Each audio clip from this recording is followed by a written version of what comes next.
ಇಲ್ಲ ನೀವೇ bike tax ಏನ್ ಮಾಡ್ರಿ ಸರ್ಕಾರದಿಂದ, ನೀವೇ ಬೈಕ್ ಟ್ಯಾಕ್ಸ್ ಏನ್ ಮಾಡಿ ಕೊಡಿ ಅವ್ರಿಗೆ, ತಪ್ಪೇನಿದೆ ಅದರಲ್ಲಿ.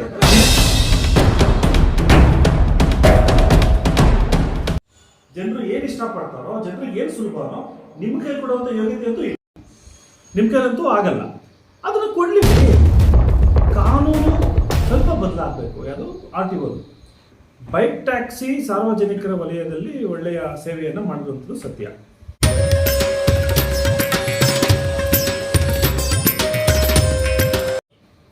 ಸ್ನೇಹಿತರೆ, ನೀವೇನು ನೋಡ್ತಾ ಇದ್ರಿ ಇಷ್ಟು ದಿನ ಏನು 1.5 ತಿಂಗಳು ಏನು ಬೈಕ್ ಟ್ಯಾಕ್ಸಿ ಸ್ಟಾಪ್ ಆಗಿತ್ತು.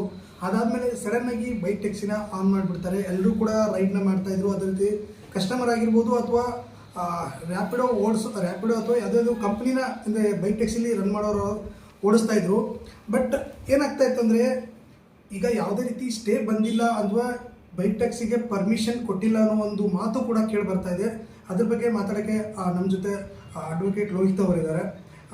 ಸರ್ ನಮಸ್ತೆ. ನಮಸ್ಕಾರ ಸರ್, ನಿಮಗೆ ಗೊತ್ತಿರೋ ಪ್ರಕಾರ ಏನಾಯಿತು ಸರ್? ನಿನ್ನೆ ಒಂದು ಹಿಯರಿಂಗ್ ಇತ್ತು ಅಂತ ಹೇಳಿದ್ರು, ಅದ್ರ ಬಗ್ಗೆ ಏನು ಅನಿಸ್ತು ಸರ್? ಕೋರ್ಟ್ನಲ್ಲಿ ನ್ಯಾಯಾಲಯದಲ್ಲಿ ನಾನು ಇರಲಿಲ್ಲ. ಮಾಹಿತಿ ಬಂದಿರೋದು ಏನು ಅಂದರೆ, ಬೈಕ್ ಟ್ಯಾಕ್ಸಿ ಸಾರ್ವಜನಿಕರ ವಲಯದಲ್ಲಿ ಒಳ್ಳೆಯ ಸೇವೆಯನ್ನು ಮಾಡಿರುವಂಥದ್ದು ಸತ್ಯ. ಈಗ ಮೊದಲು ಸ್ಟೇ ಇತ್ತು. ಯಾಕೆಂದರೆ ಪರವಾನಗಿ ಏನಂತ ಹೇಳ್ತೀವಿ ನಾವು, ಪರ್ಮಿಷನ್ಸ್ಗಳು ನಮ್ಮಲ್ಲಿ ನಮ್ಮ RTO ರೂಲ್ಸ್ ಆ್ಯಂಡ್ ರೆಗ್ಯುಲೇಷನ್ಸ್ಗಳಲ್ಲಿ ಎಲ್ಲೋ ಬೋರ್ಡ್ಗಳಿಗೆ ಮಾತ್ರ ಸಾರ್ವಜನಿಕರಲ್ಲಿ ಓಡಾಡಬೇಕು, ಅದಕ್ಕೆ ಆದ ಟ್ಯಾಕ್ಸ್ಗಳನ್ನ ಕಟ್ಟಬೇಕು. ಎಲ್ಲೋ ಬೋರ್ಡ್ ಅಂದ ತಕ್ಷಣ ಕಮರ್ಷಿಯಲ್ ಆಗುತ್ತೆ. ಅದು ನಿಮಗೆ ಬೇರೆ ರಾಜ್ಯಕ್ಕೆ ಹೋಗುವಂಥದ್ದು, ಮತ್ತು ಇನ್ಶೂರೆನ್ಸ್ ಕವರ್ ಆಗುವಂಥದ್ದು, ಅದನ್ನು ಓಡಿಸೋರಿಗೆ ಬ್ಯಾಡ್ಜ್ ಬೇರೆ, ಈ ರೀತಿಯಾಗಿ ಎಲ್ಲವೂ ಕೂಡ ಕಾನೂನುಗಳಿದ್ದಾವೆ. ಈ ಕಾನೂನುಗಳು ಏಕ್ದಮ್ ಒಂದೇ ಸರಿ ಬೈಕ್ ಟ್ಯಾಕ್ಸಿ ಅಂದರೆ ಏನು, ಈ ಮೆಟ್ರೋ ಫೀಡರ್ ಆಗೋ ತೊಗೋಬೋದು. ಅಂದರೆ ಒಬ್ಬ ವ್ಯಕ್ತಿ ಯಾರೋ ಒಬ್ಬ ಬೈಕ್ ಇರುವಂಥವನು ವೈಟ್ ಬೋರ್ಡ್ ಇದ್ರೂ ಪರವಾಗಿಲ್ಲ, ಅವನು ಅಪ್ಲಿಕೇಶನ್ನ ಕಂಪ್ನಿ ಕೊಟ್ಟಿರುವಂಥ ಅಪ್ಲಿಕೇಶನ್ನ ಅಪ್ಲೋಡ್ ಮಾಡ್ಕೊತಾನೆ. ಯಾರಿಗೆ ಬೇಕು ಡ್ರಾಪ್ ಮಾಡಬೇಕು ಅಂದರೆ 25 ರೂಪಾಯಿ 30 ರೂಪಾಯಿಗೆ ಆ ಜಾಗವನ್ನು ತಲುಪೋ ರೀತಿ ಆಯಿತು. ಸೊ ಅದು ಯಾವಾಗ ಒಂದು ಹೈ ಲೆವೆಲ್ಗೆ ಹೋಯಿತು, ಸೊ ಹಾಗಾಗಿ ಸರ್ಕಾರನೂ ಕೂಡ ಅದಕ್ಕೊಂದು ತಡೆ ಆಜ್ಞೆಯನ್ನು ತಂತು. ಅಂದರೆ ನಾವು ಪರವಾನಗಿ ಇಲ್ಲ, ಪರ್ಮಿಷನೇ ಇಲ್ಲ, ಅಂದರೆ ಬರಬೇಕಾಗಿರೋ ಟ್ಯಾಕ್ಸ್ಗಳು ಸರಿಯಾಗಿ ಬರ್ತಾ ಇಲ್ಲ. ಏನೋ ಪಿಲೋನ್ ರೈಡರ್ ಅಂತ ಹೇಳ್ತೀವಿ, ಹಿಂಗಡೆ ಕುತ್ಕೊಂಡು ಹೊಡುವಂಥ ರೈಡರ್ ಅಂತ ಹೇಳ್ತಾರೆ. ಆತನಿಗೆ ಏನಾದರೂ ಆಕ್ಸಿಡೆಂಟ್ ಆದರೆ ಅಂದರೆ ಇನ್ಶೂರೆನ್ಸ್ ಯಾವ ರೀತಿ ಕವರ್ ಆಗುತ್ತೆ, ಇದು ಎಲ್ಲೋ ಬರ್ಡ್ ಆಗಲ್ಲ, ಈ ರೀತಿಯಾಗಿ ಎಲ್ಲವೂ ಕಾಂಪ್ಲಿಕೇಶನ್ಸ್ಗಳು ಬಂತು. ಸೊ ಹಾಗಾಗಿ ಏನು ಸಿಂಗಲ್ ಬೆಂಚಲ್ಲಿ ಇರುವಂಥದ್ದು ಈ ಥರ ಮಾಡೋಂಗೇ ಇಲ್ಲ ಅಂತ ಹೇಳಿ ಸ್ಟೇ ಕೊಡ್ತು, ಅದು ಡಬಲ್ ಬೆಂಚಿಗೆ ಹೋಗುತ್ತೆ, ಅಪೀಲ್ಗೆ ಹೋಗುತ್ತೆ. ಆಗ ಮಾನ್ಯ ನ್ಯಾಯಾಧೀಶರು ಒಬ್ಬರು ಸಾರ್ವಜನಿಕರ ಒಂದು ಎಲ್ಲ ನೋಡಿರ್ತಾರೆ, ಆ ಒಂದು ಅಭಿಪ್ರಾಯವನ್ನು ಕೊಡ್ತಾರೆ. ಏನೋ ಯಾವುದೇ ರೀತಿಯಾದ ಬೈಕ್ ಟ್ಯಾಕ್ಸ್ಗಳಿಗೆ ತೊಂದರೆ ಆಗಬಾರ್ದು, ಚೆನ್ನಾಗಿದೆ ಅನ್ನೋ ಒಂದು ರೀತಿಯಲ್ಲಿ ಅವರ ಅಭಿಪ್ರಾಯವನ್ನು ಕೊಡ್ತಾರೆ. ಯಾವುದೂ ಕೂಡ ಅವ್ರ ರೆಕಾರ್ಡ್ಸಲ್ಲಿ ಬಂದಿಲ್ಲ ಅದನ್ನು ಕೂಡ ಓಪನ್ ಕೊಟ್ಟಿಲ್ಲ ಆಗಿರುವಂಥದ್ದು ಅಂತ ಹೇಳ್ತಾರೆ. ಸೊ ಆ ಒಂದು ಮಾತು ಬಂದ ತಕ್ಷಣವೇ ಆಲ್ ಆಫ್ ಸಡನ್ ಸ್ಟೇ ಇದ್ರೂ ಕೂಡ, ಅಂದರೆ ಕೆಳಕೋಟೆಯಲ್ಲಿ ಸ್ಟೇ ಇದ್ರೂ ಕೂಡ ಸಾರ್ವಜನಿಕರ ಒಂದು ಸೇವೆಗೆ ಈ ಬೈಕ್ ಟ್ಯಾಕ್ಸ್ಗಳು ಆಗಲೇ ನಿರಂತರವಾಗಿ ಸ್ಟಾರ್ಟ್ ಮಾಡಿಬಿಡ್ತಾರೆ. ಸೊ ಇದನ್ನು ಕಂಟೆಂಪ್ಟ್ ಆಫ್ ಕೋರ್ಟ್ ಅಂತ ಹೇಳಿ ಸರ್ಕಾರ ಈಗಾಗಲೇ ಒಂದು ಕೇಸನ್ನು ಹಾಕಕ್ಕೆ ಹೋಗ್ತಾ ಇದೆ ಅನ್ನೋ ಒಂದು ರೀತಿ. ಸೊ ನಾನು ಹೇಳುವಂಥದ್ದು, ಇವೆಲ್ಲ ಕೋರ್ಟ್ ಆದರೆ ಕಾನೂನು ಸ್ವಲ್ಪ ಬದಲಾಗಬೇಕು. ಯಾವುದು RTO. ಯಾಕಂದರೆ ನಿಮಗೆ ರಾತ್ರಿ ತಿರ್ಗಾ ಅದು ಪರ್ಮಿಷನ್ನ ಸ್ಟಾರ್ಟ್ ಮಾಡಿದ್ರು ಕೂಡ ಜನರು ಅದನ್ನು ಯೂಸ್ ಮಾಡ್ಕೊತಿದ್ದಾರೆ. ಅಂದರೆ ಸರ್ಕಾರದ ಕೆಲಸನೇ ಅದು. ಜನರು ಏನು ಇಷ್ಟಪಡ್ತಾರೋ, ಜನರಿಗೆ ಏನು ಸುಲಭನೋ ನಿಮ್ಮ ಕೈ ಕೊಡುವಂಥ ಯೋಗ್ಯತೆ ಅಂತೂ ಇಲ್ಲ, ನಿಮ್ಮ ಕೈಲಂತೂ ಆಗಲ್ಲ. ಅದನ್ನು ಕೊಡಲಿ ಬಿಡಿ ಸರ್. ನಾನು ಇವತ್ತು ನನ್ನ ಅಭಿಪ್ರಾಯ ಹೇಳ್ತೀನಿ. ಡಿಗ್ರಿ ಮಾಡಿರೋರು, MA ಮಾಡಿರೋಂಥ ಹುಡುಗರುಗಳು ಆ ಅಪ್ಲಿಕೇಶನ್ನ ಡೌನ್ ಮಾಡಿಕೊಂಡು ಗೊತ್ತಿಲ್ಲದ್ರ ಹಾಗೆ ಹೆಲ್ಮೆಟ್ ಹಾಕೊಂಡು ಸೇವೆ ಕೊಡ್ತಿದ್ದಾರೆ. ದಿನಕ್ಕೆ ಅಟ್ಲೀಸ್ಟ್ ಒಂದು 400 ರೂಪಾಯಿ ದುಡ್ಡಿದ್ದಾರೆ. ಇವ್ರಿಗೆ ನೋವು, ಇವರಂತೂ ಅನ್ನ ಹಾಕಲ್ಲ. ಅದು ತೊಗೊಳ್ಳಿ ಬಿಡಿ, ತಪ್ಪೇನಿದೆ ಅಲ್ವಾ? ಈಗ ಪಿಲೋನ್ ರೈಡರು, ಇನ್ಶೂರೆನ್ಸ್ ಕಂಪನಿಗಳು, ಎಲ್ಲೋ ಬೋರ್ಡು, ಇವೆಲ್ಲವೂ ಕೂಡ ಒಂದು ರೀತಿಯಾದ ಮಾಫಿಯಾಗಳೇ. ಇದನ್ನ ಅಮೆಂಡ್ಮೆಂಟ್ ಮಾಡ್ಕೊಂಡು ರಾತ್ರಿ ಒಂದು ಅಮೆಂಡ್ಮೆಂಟ್ ಮಾಡ್ಕೊಂಡ್ರೆ ಆಯ್ತು. ಯಾರೋ ಒಬ್ರು IAS ನ ಕೂರಿಸ್ರಿ, ಯಾರೋ ಒಬ್ರು RTO ಕಮಿಷನರ್ ಕೂರಿಸ್ಕೊಳ್ರಿ, ಕಾನೂನು ತೆಗೆದು ಕೂರಿಸ್ಕೊಳ್ಳಿ, ಅಮೆಂಡ್ಮೆಂಟ್ ಮಾಡಿ ಬಿಡ್ರಿ. ಇಲ್ಲ ನೀವೇ ಬೈಕ್ ಟ್ಯಾಕ್ಸಿ ಏನು ಮಾಡ್ರಿ ಸರ್ಕಾರದಿಂದ, ನೀವೇ ಬೈಕ್ ಟ್ಯಾಕ್ಸಿ ಏನು ಮಾಡಿ ಕೊಡಿ ಅವ್ರಿಗೆ, ತಪ್ಪೇನಿದೆ ಅದರಲ್ಲಿ. ಇದಕ್ಕೆ ಹೋಗ್ಬಿಟ್ಟು ಯಾರೋ ಒಳ್ಳೇದಾಗ್ತಿರೋದಕ್ಕೆ ಹೋಗಿ ಕೈ ಇಟ್ಬಿಟ್ಟು ಇನ್ನೂ ಬಂದಿರೋ ಕಮಿಷನ್ ಹಂಗಂದ್ರೆ ಬೈಕ್ ಟ್ಯಾಕ್ಸಿಗಳಿಂದ ಇನ್ನೂ ನಿಮ್ಗೆ ಬರಬೇಕಾಗಿರೋದು ಬಂದಿಲ್ಲ ಅನ್ಸುತ್ತೆ ಮೋಸ್ಟ್ಲಿ. ಅದಕ್ಕಾಗಿ ಬೈಕ್ ಟ್ಯಾಕ್ಸಿಗಳು ತೊಂದರೆ ಕೊಟ್ಟಿದ್ದಾರೆ.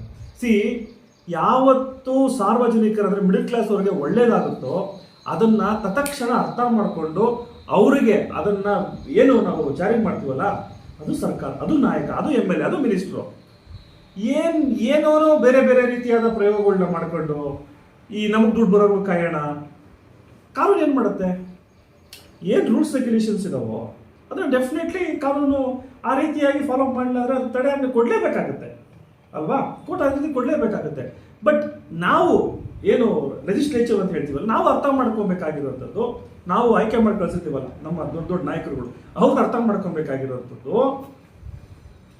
ಈ ಒಂದು ಫೆಸಿಲಿಟಿ ಸಾರ್ವಜನಿಕರ ವಲಯದಲ್ಲಿ ಅವರನ್ನ ಖುಷಿಯಾಗಿಟ್ಟಿದ್ಯಾ? ಮೆಟ್ರೋದಲ್ಲಂತೂ ನೀನು ಕಮ್ಮಿ ಮಾಡ್ತಿಲ್ಲ, ನಿಮ್ಮ ಅಪರಾಧಗಳು ನೀನು ಈ ಜನ್ಮದಲ್ಲಿ ಕಮ್ಮಿ ಮಾಡಲ್ಲ. ನೀವು 50% ನಿಮ್ಮದು, 50% ಸೆಂಟ್ರಲ್ ಗೌರ್ಮೆಂಟು, ನೀವಿಬ್ಬರು ಸೇರಿ 20% ತೆಗೆದ್ರೂ ಕೂಡ ಎಷ್ಟೋ ಕಮ್ಮಿ ಆಗುತ್ತೆ, ನೀವು ಮಾಡಲ್ಲ. ಅಟ್ಲೀಸ್ಟ್ ಆ ಮೆಟ್ರೋ ಸ್ಟೇಷನ್ಗೆ ಹೋಗೋಕ್ಕಾದ್ರೂ ಕೂಡ ಆಫೀಸ್ನಿಂದ ಬೈಕ್ ಟ್ಯಾಕ್ಸಿಗೆ ಹೋಗ್ತೀರಿ. ಹಾಗಾದ್ರೆ ಇನ್ನೊಂದು ನಾನು ಕೇಳ್ತೀನಪ್ಪ, ಇದೊಂದು ಪ್ರಶ್ನೆ, ಆಟೋದವರು ಯಾರು ಮೀಟ್ರ್ ಇವತ್ತು ಯೂಸ್ ಮಾಡ್ತಿದ್ದಾರೆ? ಓಲಾ ಕ್ಯಾಬ್ ಅವರು, ಓಲಾ ಊಬರ್ನೇ ಆ ಮೊಬೈಲ್ ಯೂಸ್ ಮಾಡ್ತಾರೆ. ಮೀಟ್ರ್ ಯಾರು ಹಾಕ್ತಿದ್ದಾರೆ? ಮೀಟ್ರ್ ಹಾಕಿ ಕೊಡ್ತಿದ್ದೀರಿ ಸುಮ್ಮನೆ ಹಂಗಾದ್ರೆ ಆಟೋಗೆ, ಅದಕ್ಕೊಂದು ದುಡ್ಡು ಯಾಕೆ? ಸುಮ್ಮನೆ ಡಿಸೈನ್ಗಾ, ಅದೊಂದು ಓಲ್ಡ್ ಸ್ಟೈಲ್ಗಾ? ಯಾರು ಕೂಡ ನಾನು ಅನ್ಕೊಳ್ಪಟ್ಟಂಗೆ 80% ಆಟೋ ಚಾಲಕರು ಇವತ್ತು ಮೀಟರನ್ನು ಯೂಸ್ ಮಾಡ್ತಾ ಇಲ್ಲ. ಎಲ್ಲರೂ ಯೂಸ್ ಮಾಡ್ತಿರೋಂಥದ್ದು ಓಲಾ ಊಬರ್ ಅಪ್ಲಿಕೇಶನ್. ಅದಕ್ಕೆ ಪರವಾನಗಿ ಇದೆಯಾ? ಅದಕ್ಕೆ ಪರ್ಮಿಷನ್ ಇದೆಯಾ?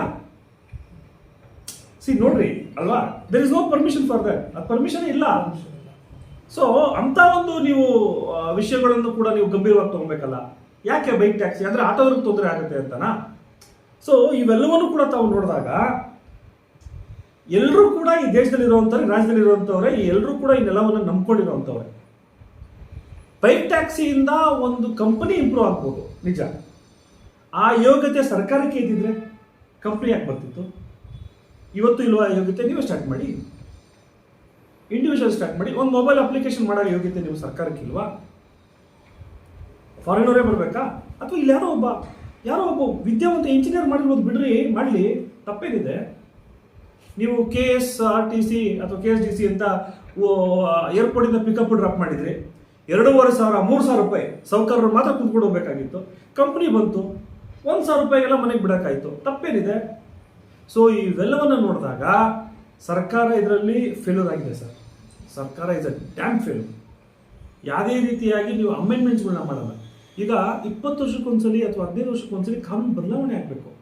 ಮೊದಲು ನಾನು ಒಬ್ಬ ಲಾಯರ್ ಆಗಿ ಕೋರ್ಟ್ನಲ್ಲಿ ಇದ್ದಾಗ ನಾವೇನು ಮಾಡ್ತಿದ್ವಿ, ಕೇಸ್ ಮುಗಿದಾಗ ಸಂಜೆ ಹೊತ್ತು ಹೋಗಿ 5 ಗಂಟೆಗೆ ಡೈರಿ ತೆಗಿತಾ ಇದ್ವಿ. ಯಾವ ಕೇಸು ಯಾವ ಡೇಟ್ಗೆ ಹೋಗಿದೆ, ಯಾವ ಕೇಸು ಎಲ್ಲಿದೆ, ಏನಾಗಿದೆ, ಆರ್ಡರ್ಸ್ ಏನಾಗಿದೆ ಅಂತ. ಇವತ್ತು ನಾವು ಯಾರು ಕೂಡ ಡೈರಿ ನೋಡೇ ಇಲ್ಲ. ಕೋರ್ಟಲ್ಲಿ ನಮ್ಗೆ ಡೈರಿ ಅಂತ ಗೊತ್ತಿಲ್ಲ. ಎಲ್ಲರೂ ಮೊಬೈಲ್ಗೆ ಟೆಕ್ನಾಲಜಿಗೆ ಬಂದ್ಬಿಟ್ಟಿದ್ದೀವಿ. ಎಲ್ಲ ಈ ಕೋರ್ಸಲ್ಲಿ ನೋಡ್ತೀವಿ, ಯಾವ ಡೇಟ್ ಹೋಗಿದೆ, ಏನಾಗಿದೆ, ಏನು ಅದಕ್ಕಿಂತ ಫಾಸ್ಟು ಅಪ್ಡೇಟ್ ಮಾಡ್ಕೊತೀವಿ. ಆಫೀಸ್ಗಳಲ್ಲಿ ಡೈರಿ ಅಂತ ಇರ್ತಿದ್ವಿ, ಇವಾಗ ಅದು ಇಲ್ಲ, ಎಲ್ಲ ಟೆಕ್ನಾಲಜಿ ಆಗ್ಬಿಟ್ಟಿದೆ. ಇವತ್ತು ಹೈಕೋರ್ಟ್ನಲ್ಲಿ ಎಲ್ಲ ಎಷ್ಟೋ ಜನ ವಕೀಲರುಗಳು ಎಲ್ಲ ಟ್ಯಾಬ್ಗಳನ್ನ ಯೂಸ್ ಮಾಡ್ಕೊಂಡು ಅಲ್ಲಲ್ಲೇ ಅದರ ವ್ಯವಸ್ಥೆಗಳನ್ನ ಮಾಡ್ತೀವಿ. ಇವತ್ತು ನ್ಯಾಯಾಲಯದಲ್ಲೂ ಕೂಡ ನಾನು ಕೋರ್ಟ್ನಲ್ಲಿ ವಾದ ಮಾಡುವಂಥದ್ದನ್ನ ವರ್ಚುವಲ್ ಆಫೀಸಲ್ಲಿ ಕೂತ್ಕೊಂಡು ನಾನು ಆರ್ಗ್ಯುಮೆಂಟ್ ಮಾಡ್ಕೊತಾ ಇದ್ದೀನಿ. ಇಷ್ಟು ಬದಲಾವಣೆ ಆಗ್ಬೇಕಂದಾಗ ಜನರೇಷನ್ ಯಾವ ರೀತಿ ಚೇಂಜ್ ಆಗುತ್ತೋ ನಾವು ಅದೇ ರೀತಿ ಚೇಂಜ್ ಮಾಡ್ಕೊಂಡು ಕಾನೂನುಗಳನ್ನ ಚೇಂಜ್ ಮಾಡ್ತಾ ಹೋಗ್ಬೇಕು. ಖಂಡಿತವಾಗ್ಲು ಮತ್ತೇನು ಅಲ್ವಾ? ಇವಾಗ ಭಾರತ ನ್ಯಾಯ ಸಮಿತಿಯಲ್ಲಿ ನಾವು 14 ವರ್ಷ ಇರುವಂಥ 20 ವರ್ಷಕ್ಕೆಲ್ಲ ತೊಗೊಂಡ್ಬಂದ್ವಿ. ಸ್ಟ್ರಿಕ್ಟ್ ಲಾಸ್ಗಳನ್ನ ತೊಗೊಂಡ್ಬಂದ್ವಿ. ಅಂದರೆ ತಪ್ಪ ಆಗ್ತಿರೋ ಕಡೆನೂ ಕೂಡ ಒಳ್ಳೊಳ್ಳೆ ಕಾನೂನುಗಳನ್ನ ತೊಗೊಂಡ್ಬರ್ತಾ ಇದ್ದೀವಿ. ಆ ರೀತಿ ಎಲ್ಲ ವ್ಯವಸ್ಥೆನೂ ಆಗಬೇಕು. ನೀವು ಮೀನುಗಾರಿಕೆ ಡಿಪಾರ್ಟ್ಮೆಂಟ್ ಹಿಡಿದು ಸರ್, BBMPಲಿ ಯಾವ ಇದಾವಲ್ಲ, ಗ್ರೇಟರ್ ಬೆಂಗಳೂರು ಅಂತ ಯಾಕೆ ಚೇಂಜ್ ಮಾಡ್ಕೊಂಡ್ರೆ ಹೇಗಿದ್ರೆ ದೊಡ್ಡದಾಗ್ತದೆ ವ್ಯಾಪ್ತಿ, ಬೇಗ ದುಡ್ಡು ಸಿಗ್ತದೆ ನಿಮಗೆ, ಬೇಗ ನಿಮ್ಮ ಮೆಂಬರ್ ಮಾಡ್ಕೊಂಡ್ರೆ, ಅದಕ್ಕೆ ಬೇಗ ಕಾನ್ಸಂಟ್ರೇಷನ್. ಸಾರ್ವಜನಿಕರ ಬಗ್ಗೆ ಯೋಚನೆ ಮಾಡ್ರಿ. ಅವನು ಮನೆಯಿಂದ ಆಚೆ ಹೋದಾಗ ಆತನಿಗೆ ಕಮ್ಮಿ ದುಡ್ಡಿನಲ್ಲಿ ಮನೆ ತಲುಪಬೇಕು, ಆಫೀಸ್ ತಲುಪಬೇಕು. ಸೊ ಇದನ್ನ ಯಾವಾಗ ಅವ್ನು ಆತ ಮಾಡ್ತಾನೆ? ಇದನ್ನ ನಾವು ಮಾಡಬೇಕಾಗಿರುವಂಥದ್ದು ಯಾವಾಗ? ಈ ಥರ ಒಂದು ಸೌಲಭ್ಯಗಳನ್ನು ಬಂದಾಗ.